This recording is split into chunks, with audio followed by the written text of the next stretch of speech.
Welcome. My name is Matt Henry, and I'm the policy analyst for the Fund for Railway Accidents Involving Designated Goods. Our fund came into operation in 2016, created as a direct response to the tragic Lac-Mégantic railway accident in 2013.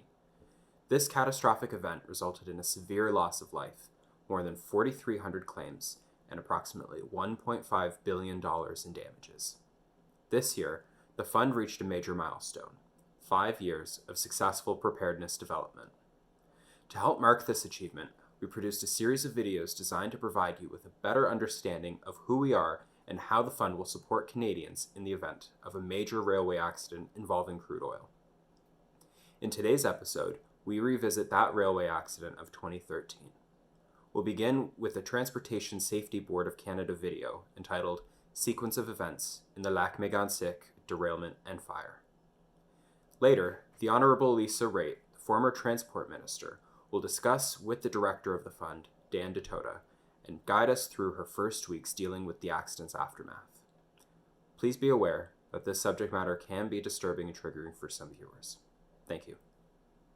On July 5, 2013, at about 10:50 p.m., an MMA train carrying petroleum crude oil in 72 Class 111 tank cars arrived at Nantes, Quebec. In keeping with the railway's practice, the locomotive engineer parked the train for the night on a descending grade on the main track.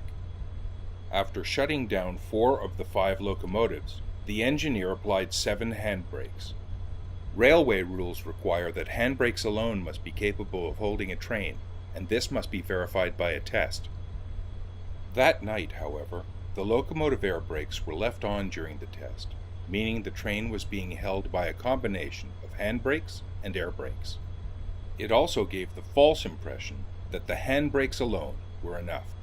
The engineer then contacted 2 rail traffic controllers, one in Farnham, Quebec, to let him know the train was secure, and the other in Bangor, Maine, to discuss the smoking lead locomotive and the problems it might cause for the next crew. As the smoke was expected to settle, it was agreed to leave the train as it was and deal with it the next morning. Shortly after the engineer left for the night, the Nantes Fire Department responded to a 911 call of a fire on the train. Firefighters extinguished the blaze on the lead locomotive by shutting off the fuel.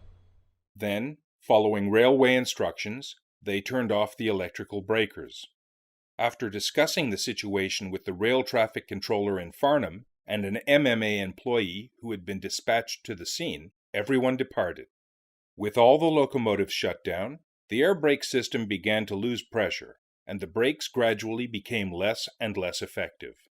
About an hour later, just before 1 a.m., the air pressure dropped to a point where the combination of air brakes and handbrakes could no longer hold the train. The train then began to roll downhill toward Lac-Mégantic, 7 miles away.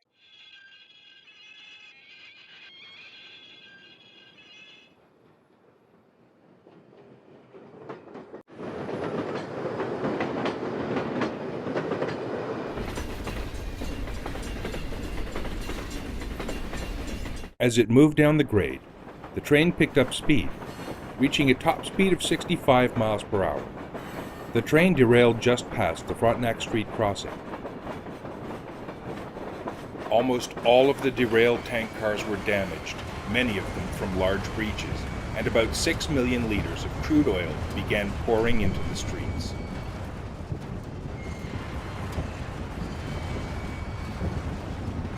The fire began almost immediately, and the ensuing blaze and explosions left 47 people dead.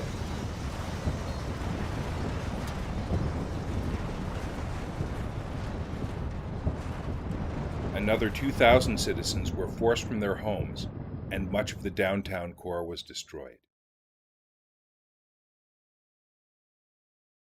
Hello, I'm Dan Ditota, Director of the Fund. Our guest remembers standing in her kitchen as news broke regarding the Lac-Mégantic derailment. Joining us is the Honourable Lisa Raitt, Transport Minister from July 2013 to November 2015. Prior to this, Ms. Raitt was the President and CEO of the Toronto Port Authority. She was elected into the House of Commons in 2008, where she served as Minister of Natural Resources, Minister of Labour, and Minister of Transport. She was also the deputy leader of the official opposition from 2017 to 2019. In 2020, she joined CIBC Capital Markets. Ms. Raitt, welcome. Thank you so much, Dan. Good to be here. The Lac-Mégantic crude oil railway tragedy happened on July 6, 2013, and you were appointed Transport Minister just 9 days later. One of your first tasks was to visit Lac-Mégantic to get a first-hand look at the devastated community. Can you walk us through what that was like? Yeah. It feels like it was just yesterday. I'm actually sitting in my kitchen right now, which is exactly where I was when I watched on television the devastation on that Saturday morning. You turn on CBC and you suddenly realize that something really terrible has happened. At the time, I was the Minister of Labor, and my thoughts immediately went to the workers who were possibly involved, maybe involved, and wondering what was going on. It was still a federal jurisdiction. On a little bit of inside baseball, it was around the time when the Prime Minister, Stephen Harper, was actually putting together his new cabinet. And the cabinet came to be, as you pointed out, in July 15th or July 13th of 2013. But we all go in earlier than that to be told exactly when are you going to be going into cabinet and what position you'll be going into. So my appointment with the Prime Minister was supposed to be on the Friday. It was pushed off to the Monday morning following Lac-Mégantic. So I knew on Monday afternoon that I would be the Minister of Transport and that the file that I was going to be dealing with predominantly was the Lac-Mégantic disaster. The Prime Minister had been to Lac-Mégantic the day before on the Sunday. He went from the floods in Calgary out to this terrible devastation. And he prepared me a little bit for what I was going to see. And the way he put it to me was, there is no hospital for the wounded because there are no wounded. Either you survived or you didn't survive this disaster, Lisa, and you need to be prepared to see what you're going to be seeing. So cabinet was not obviously put in place that week because of the disaster in Lac-Mégantic. So it came to the following week. So by the time I got to my swearing in, I had digested enough. The fires were still burning when we were sworn in. And I knew that the job one was going to be to go to Lac-Mégantic. And I knew that I would not be interfering with a recovery operation because there was no recovery. At that point, it was just putting out the fires and listening to the stakeholders and the victims as to what had happened. I'm going to turn to the sufficient insurance to pay for damages. In a speech in the House of Commons, you said, "As Minister, I have borne witness to the events that have led us to examine the safety regime and the manner in which railways and shippers are held accountable when things go wrong. Things can and do go wrong.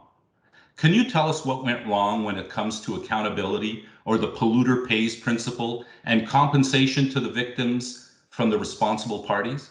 Yeah. Well, I don't think anybody was surprised when the railway company, MMA, declared bankruptcy soon thereafter the accident. And of course, that made it also more difficult when dealing with victims. Dan, one of the biggest takeaways for me was being in Lac-Mégantic and going up to the church and seeing the pictures of all the victims that had been put up by their loved ones. And then as you turned around from the vantage point of the church, all you could see was the destruction in front of you.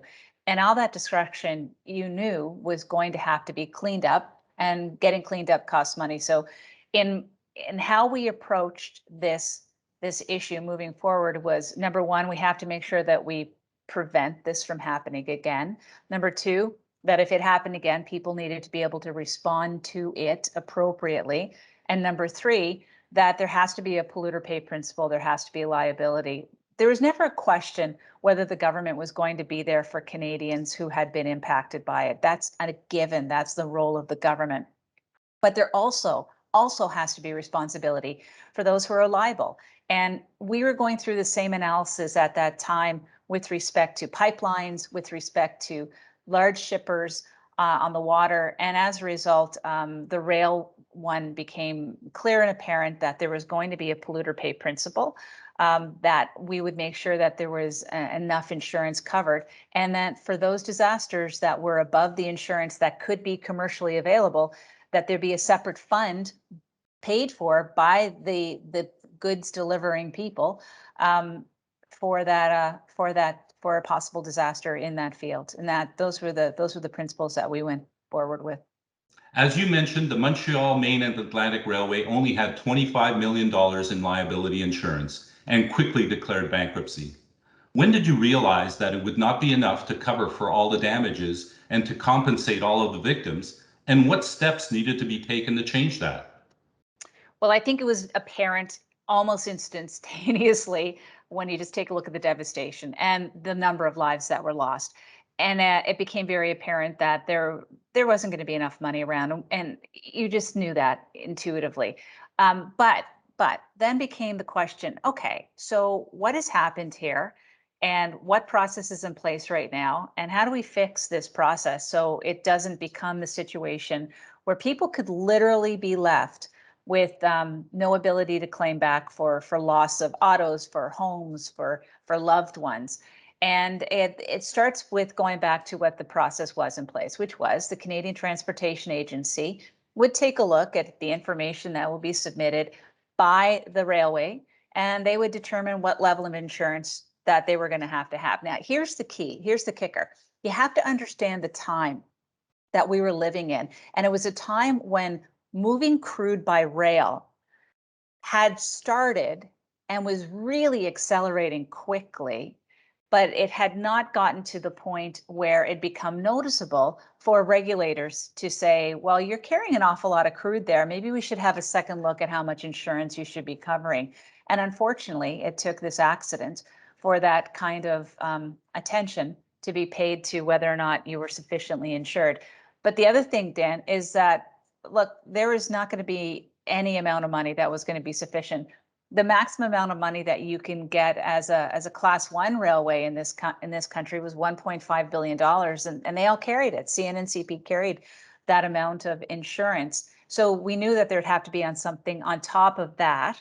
That was more than just the Consolidated Revenue Fund or the bank account of the Government of Canada in order to do the cleanup. So we started looking at models right away, and this was the apparent model that had been used already in terms of on-water shipping for spills cleanup, having it in place just in case of spills. So this was going to be something that followed along the right way, along the same lines, and then the detail came. So we probably knew, I would say almost instantaneously, in September, October of 2013, reference in the speech from the throne in October of 2013 that we're going to be looking at liability. And then really I got it worked up and into cabinet by September of 2014, introduced into the House in February 2015. And it seems like a long time, but honestly, in the world of legislation, that's pretty fast. Exactly. Like in 2015, as a transport minister, you tabled a bill called the Safe and Accountable Rail Act. Could you please describe the consultation process your department undertook to ensure stakeholder feedback was considered in drafting of this bill? And what did you hear from the stakeholders? That's an excellent question. From the very beginning, it was important not only to talk to the mayors of the communities, to the railway companies, to the shippers, to the Canadian Association of Petroleum Producers, to the United States, we had a long list of people who we felt needed to be consulted along the way, and not to get their consent to what we were doing, but more importantly, to get their information to make sure that we came up with the right approach for a number of things. And some of it had to do with how to respond to fires and how to respond to these dangerous goods going through people's communities. And in the case that we're talking about today, making sure that the polluter pay principles in place, but that there's also an ease for the individual to make a claim. Because the last thing you want is somebody to be given a sheaf of paperwork when they're dealing with the fact that they've lost their house and their car and everything that they love. And that was key for us to balance that reality of wondering how we were going to accomplish it with the reality of business around it, and ensuring that you didn't put something in place that was so onerous that there would be fights in courts about it for years and years, as opposed to getting it in place in case there was going to be another accident. So as we know, the objective of the government's review of the liability and compensation regime for rail was to ensure there was adequate resources available to compensate potential victims, pay for cleanup costs, and ensure the taxpayers are protected in the event of an accident. Can you tell us how this bill answered the need for more accountability? Well, it did. First of all, it said railways, you're going to have insurance. And by the way, it's going to be no fault insurance. There are some carve outs. Obviously, railways were not going to be held accountable for acts of war, acts of terrorism, those things you just can't simply get insurance for and insure yourself out of it. We also recognized that there is a difference between running a train that has 100 tankers on it versus a train running one tanker on it on occasion. And that's where the CTA has the power to determine what initial level of insurance needs to take place. So the short line rail was very, very concerned that they were simply not going to be able to afford the insurance. And I believe we made the right accommodation there. And then, making sure that as I said, you can't leave railways responsible for things that are outside of their control. At the same time, you can't make it so that individuals are going to be fighting with a big railway to try to get compensated, and making it no fault up to the limit of the insurance made a lot of sense. And then layering on top of that, the fund. Now, you and I both know that the fund is, it has a great amount of funds in it. But if you were to have a disaster that costs $10 billion, insurance and the fund do not make up for what's going to happen. And the last layer of protection is the Consolidated Revenue Fund, where the Government of Canada says that we stand there. We will make sure that principle one, we compensate the victims as quickly as we possibly can. And then we will go back and we will then get whatever kind of compensation we need from shippers. So with that said, how important was it for you and your team to hear all the voices for the families of the victims, the local leaders, the railway industry, all levels of government in the processing and drafting of this law and passing it through Parliament? It was really important. It was in February of 2014 that I brought this legislation to my caucus, the Conservative caucus. And that's the first time you're actually talking about what's going to be in legislation with somebody other than your local team. And even at that point, it was really important for me to give assurances to the members that I was talking to that we had covered off all the bases. And the reason being is that Lac-Mégantic was within the riding of one of my fellow members of parliament, Christian Parody. And he was very concerned that the community would understand what was going on. One of the best sources of feedback and advice and help that I received was from the Federation of Canadian Municipalities. They had set up their own railway group, and it was predominantly made up of the mayors in small Quebec towns where this rail line had run through. And I met with them frequently, and they were not just set pieces where the minister comes in and gives a speech and then listens for a little bit. These are really sit down, talking seriously about what the issues are and the importance of treating people with dignity, and especially treating the families of the victims with dignity. Because as you probably are aware, because there's been a lot of media since then, not only did we have loss of life on that day, we had loss of life subsequent to that for people who could not bear the tragedy and couldn't bear the emotional pain and the mental anguish associated with Lac-Mégantic, and they took their own lives as well. And those were important pieces for me to understand that it's not just what happens in the moment, it's what happened in general. And yes, we want to make sure it never happens again, that all the rail cars were changed and banned, and that local firefighters would have the ability to understand how to fight a fire made up of back-end oil. But thirdly, was that if something did happen, it wasn't going to be on the backs of the people dealing with the tragedy to try to figure out how they're going to be compensated, just to try to get their lives. You're never going to get your life back after that. Never. But at least make it a little bit easier. So we were really keen and really clear that you had access to me, you had access to my team, you had access to Transport Canada to talk about any issue at any time. And we got the support of the key mayors, and not everybody may have been happy. Some oil companies may have not have been happy about the levy, but they certainly always saw always saw the fact that we were just trying to get the right thing done. This was never meant to be a tax on people. This was truly meant to be a fund to be set aside to help people in the worst possible time of their lives. I'd like to turn to the claimants for a moment, if I may. One of the recurring issues reported in the media and governmental announcements and in town halls was that people who suffered damages and families of victims received mixed messages on where to turn to be compensated. There seemed to have been confusion between, for example, the settlement fund for victims and creditors, the class action lawsuits, and the other out-of-court settlements. Was this your department's impression as well at the time? For sure. I mean, look, to add on to that, the fact that the Sûreté de Quebec was involved, the RCMP were involved, investigators from Labor Canada were involved. There was going to be criminal charges. There was going to be health and safety charges. Transport Canada dangerous goods inspectors were involved. There's a lot of bureaucracy that were brought to bear in this. And that meant that there's a lot of moving parts at any given time. And depending upon who you called, you may end up getting a different answer and may not end up getting the subject matter expert because everybody else is dealing with something else. So having one place that dealt with one issue, and that is ensuring that there was somebody for a victim to talk to in order to get information on how they may go about with a claim, that would make a lot of sense. It doesn't make sense to me personally that the answer to somebody at the time would be, well, basically, we're going to sort this out in bankruptcy court. How the heck does an average victim understand a bankruptcy court process and what it all means? Yes, that's where we ended up doing a lot of the work in order to get a fund together.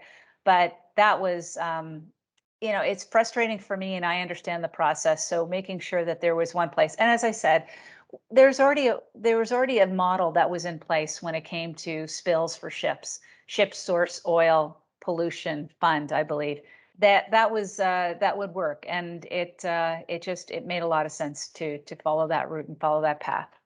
With that said, how important is it for payers or the organization providing the compensation to have a clear and unified message?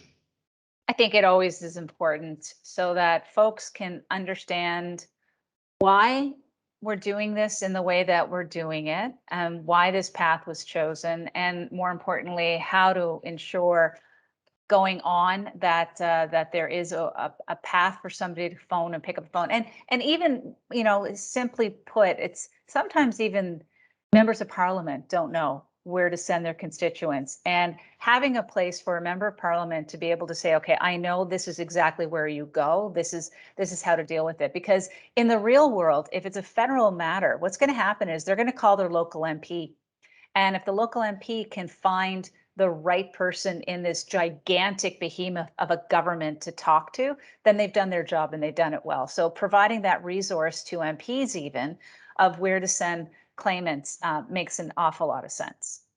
So we understand that some emergency responders for a time were responding without pay due to compensation issues. How important is it to get compensation quickly to first responders and municipalities? Oh, well, I mean, that's really difficult to have the budgets of small municipalities specifically to be on the hook because, it's not in downtowns where these accidents happen. They happen in Gogama, they happen in smaller communities, places where they may not even have a community. And the cost of response is very expensive. It's specialized materials. It's making sure that you can get into the area to fight the fire and to respond to what's going on, and then the cleanup that comes with it too, with specialized techniques. Really important for municipalities to know that there is a place for them to go to receive the appropriate compensation so that they can pass it along to the people who are on the front line doing the hard work.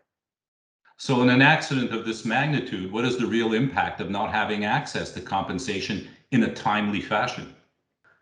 Well, in the case of Lac-Mégantic, the government at the time made a commitment through the member of parliament that the checkbook was open and that we were going to be able to write the checks as best we could. So it wasn't a case where the funding wasn't going to be available. It's what always dogs you in government, the detail of how to flow it, of where to flow it, on what timeline. So making sure that you have the ability for third-party entity to be involved to do that kind of that work with the folks who are trying to access the money that's been made available. That makes a lot of sense. So in terms of the organization, yes, number one, it's about making sure that polluter pays and that there's a fund in place to cover off that damage. First railways, secondly shippers, third government, but also making sure that folks who are trying to access it in the case of a terrible calamity, that they know that they're not going to be put on hold forever waiting for somebody to tell them what to do next. So let's turn to claims. This tragic accident directly resulted in the loss of 47 lives and included over 4,300 claims for approximately $1.5 billion in damages. Were you expecting to see these many claims?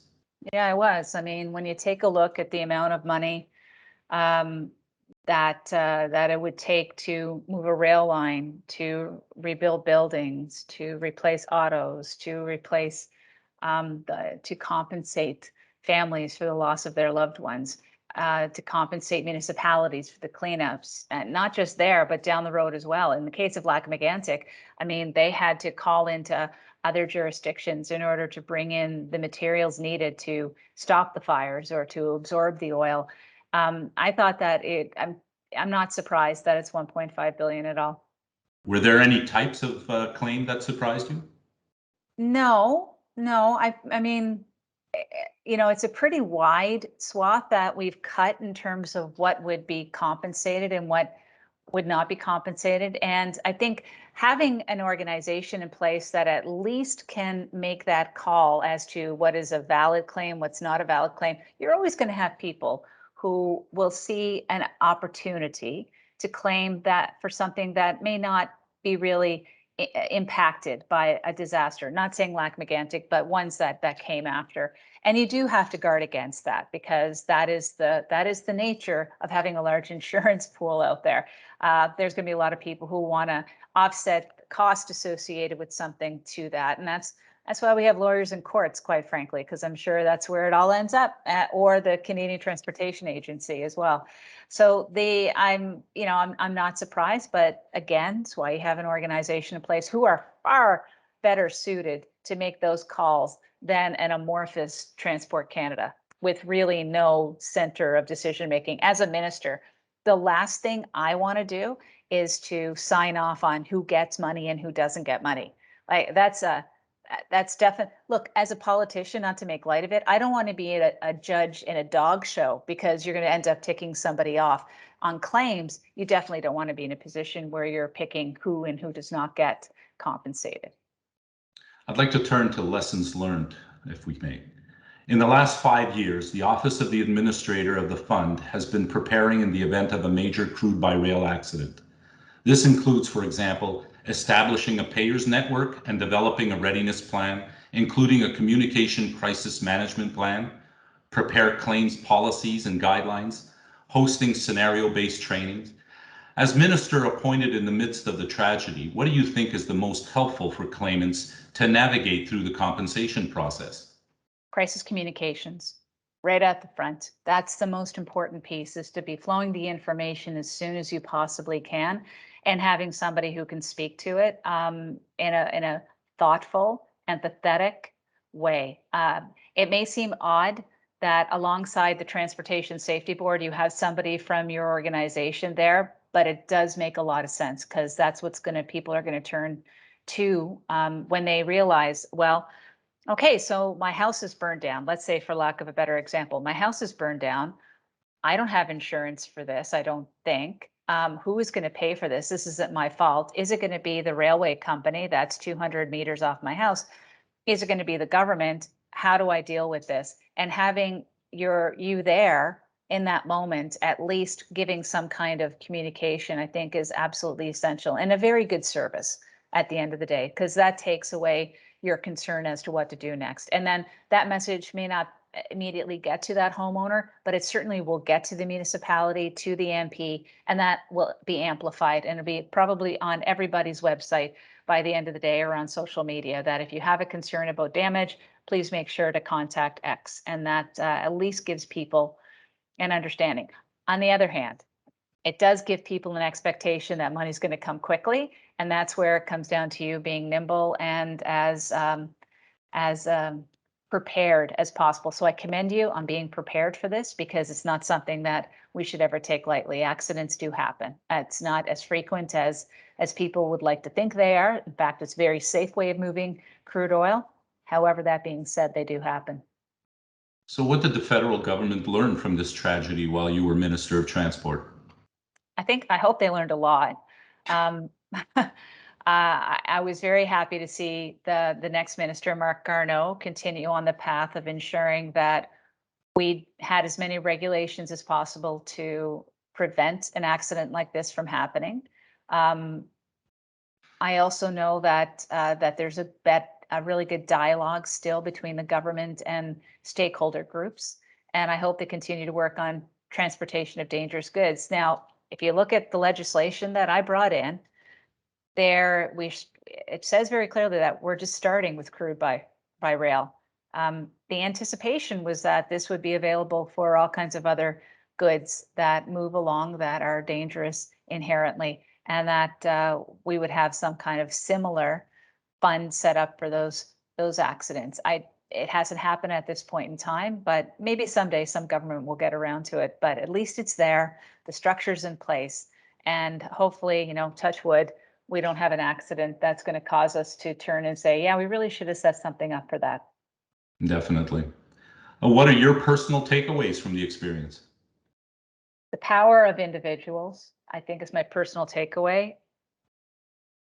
I think the mayor of Lac-Mégantic at the time, Colette, was a quiet francophone woman who had been mayor of Lac-Mégantic for a long time. And when I first met her, she's surrounded by devastation. And her one ask to me as minister was, how can we get the rail link put back in so that the companies that supported the employment in the area could go back to work? And I thought, boy, you do think in more than one plane at one time, because she also was fighting on the other side to ensure that people were safe and that rail transport was safe. And she led a delegation to Washington, and she stared down the Washington folks, and she made the changes in the states that needed to be changed as well. Well, I thank you very much for your time and joining us today. No worries. Thank you. In our next episode, we explore some of the lessons learned from the Lac-Mégantic accident with 3 railway experts. If you would like to stay up to date on the fund and receive news, updates, and other opportunities, please sign up for our newsletter below. We thank you for watching and hope to see you next time.